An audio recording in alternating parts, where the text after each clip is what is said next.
G'day guys, Corey here from Yamaha Marine Academy. We're here today, we're going to launch our PWCs, give you a few tips to keep you safe. So we pulled up here at the boat ramp in the prep area and going to run through a few things before we even look at launching. So we're rocking up here, we're going to put our kill switch lanyard in. Next thing I want to do is I'm actually going to do a little pre-start check. I'm going to run through and make sure that there's nothing untoward underneath the seat. So just going to pop this seat off and have a quick little look.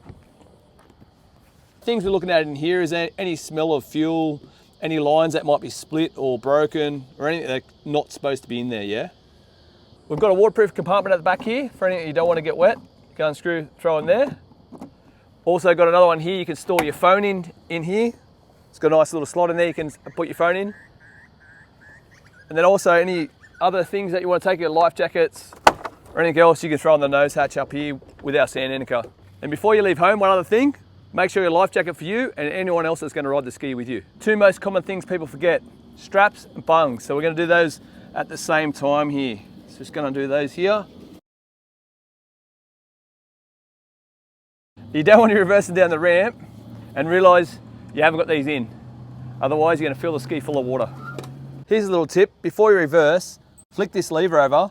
It'll stop the brakes from coming on when you're trying to push the trailer back down the ramp. But make sure before you leave the ramp to go home, you flick it back, otherwise your brakes won't work.